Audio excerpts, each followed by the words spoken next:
Greetings, Japan fans. In today's show, we're going to be looking at leaders doing dumb things.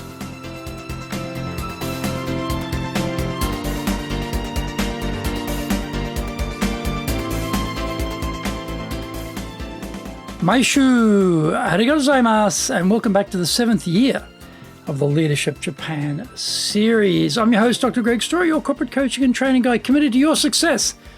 The president of Dale Carnegie Training Japan, a best-selling author, Japan Sales Mastery and Japan Business Mastery. My new book, Japan Presentations Mastery, is going to be released shortly. We are broadcasting around the world from Minato-ku in the center of Tokyo, the leadership capital of Japan. Now, this podcast brings insights, examples, and experience about leading in Japan. And trust me, it is different here. Don't forget to subscribe and share this podcast with your family, friends, and colleagues. We are not being sponsored by Libsyn, but we value your privacy, which is why we have our podcast hosted by Libsyn, who, unlike many other podcast hosts, have a strict policy that does not allow access to your private information by anyone. Here is our daily podcast lineup on iTunes. Mondays, the Cutting Edge Japan Business Show. Tuesdays, the Presentations Japan series. Every second Tuesday, the Business Tatsujin no Oshie Show. Wednesdays, the Sales Japan series. Thursdays, the Leadership Japan series. And every second Thursday, the Business Pro Podcast Show. Fridays, the Japan Business Mastery Show. And Saturdays, Japan's top business interviews. Before we get going, today's handy Japanese phrase is omedetou. Omedetou means congratulations, very informal. You wouldn't say that to someone older than you or who was your boss, or definitely wouldn't say it to a client. If you were doing that, you'd have to say omedetou gozaimasu, which is much more polite. But omedetou between friends is fine. And this would be someone passed an exam, or maybe one of their kids got accepted into the university of choice, or whatever it might be. So just simple congratulations, like maybe a good English equivalent would be like congrats. That's very informal, right? Congrats. It's not even congratulations. Congrats. You might say omedetou, omedetou, omedetou. Hey, congratulations. Omedetou, omedetou, omedetou. Hey, great news. Well done. Congratulations. Omedetou, omedetou, omedetou. This is episode number 414, and we are talking about leaders defending the indefensible. The client complains directly to your staff member about their poor service. Should you go to bat for your team member? Should you publicly apologise and deal with the errant staff member privately? Should you make a public show of solidarity with the staff member and criticise the manner in which the complaint was made? Should you aggressively argue the point with a client? Should you just ignore it and get back to other pressing matters? The answers to these real-life situations will differ depending on the culture of your society and your legal system. America is a very litigious society, and there seems to be a built-in reflex to not admit guilt, accountability, or responsibility. The upshot of this positioning is to ignore what was said to your staff member and hope it goes away naturally after the client has gotten their complaint off their chest. Privately, the boss can then commiserate about the nasty client and bond with its staff member. Loopholes are always in high demand in these tense situations.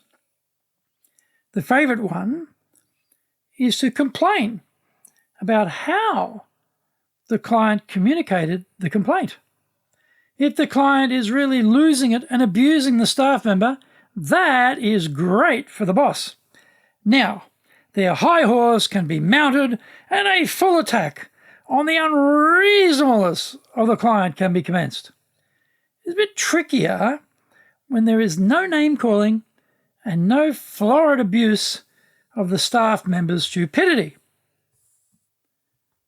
A clear outline of the staff member's failings by the client is annoying because it is hard to beat it back. An attack on the language can be made anyway, and various deductions made about the accusatory nature of the remarks and appeals made for fair play. If the labour market is tight, the boss may be prepared to lose a client in order to retain a key staff member. How about Japan? Arguing the point with the client is unthinkable. The same applies to taking responsibility and accountability. Japanese clients expect this, and if it is not forthcoming, they will keep pushing until they get it. No sweeping under the tatami is acceptable here in Japan. The concept that the client has to be moderate in their communication of their complaint is a non-starter. The client is allowed to be as obstreperous as they like, and the guilty party has to accept it. So, as the boss, how do you deal with your staff member?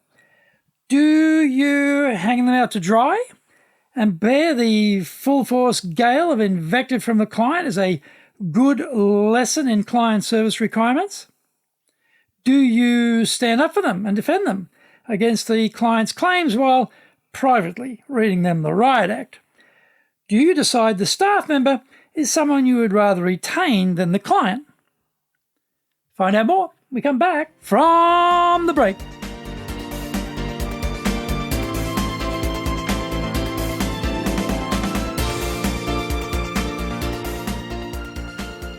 Our show today is brought to you by our public programs, but we also do custom-made in-house classes. Now, we do them in our super safe classroom, we do them live online, and we do them in Japanese, and we do them in English. Today's show is brought to you by, on June 9th, How to Present Online, on June 11th, Performance Evaluations, June 15, Managing Stress, June 16, number 1 in a 5-session series on virtual selling. June 18, we're doing evaluation systems and coaching. You can find out more about those programs on our website at enjapan.dalecarnegie.com. You can email me at greg.story@dalecarnegie.com.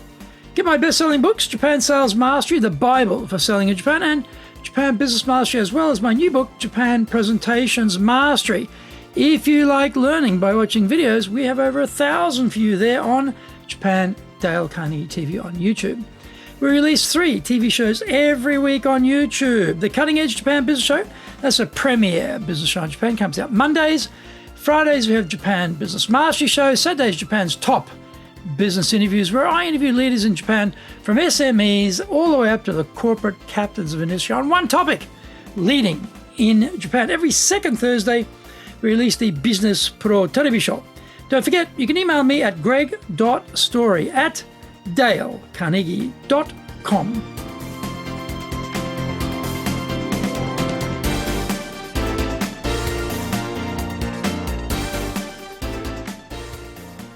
Welcome back. I've recently been in all 3 of these scenarios. I have been the aggrieved client, observing the American style of shifting the blame back to the complaining client model. I stood by my client member's claim against the service provider and went hard to support the argument that the service provision wasn't good enough. When the shape shifting kicked off, I went even harder to counter that nefarious attempt to slip out of the noose. I have fired the client. A very unpleasant client began belittling one of my salespeople when speaking about her. I did not accept that libelous affront and staunchly defended the staff member without hesitation. I then told my salesperson to fire that client and don't deal with them ever again, and to keep a note in our CRM from where they get fired and pop up in another company. Life is short, and they are not the type of person we want to spend any time with, so we should get rid of them forever. And we did. I've screwed up. I have had to go hat in hand and apologise to the client for my shortcomings. I've had to sit there and be berated by the client at length and in great detail for the error. I had to be not only accountable, but also sincerely remorseful and apologetic. I had to determine to give the money back without ever being asked to do so. In principle, we should accept responsibility for our service or product provision, and when it is inadequate, we should accept the blame and do everything we can to fix it. No mealy-mouthed platitudes or counter-offensives against inappropriate language. We should be the one to bear the client's wrath and deal with our client members in private. Is the client always right? No. We should stand ready to fire the client too if that is what the situation calls for. None of this is easy, but we have to determine what we mean when we say we are in the business of serving clients. We have to set the example for everyone to follow, and we have to be consistent.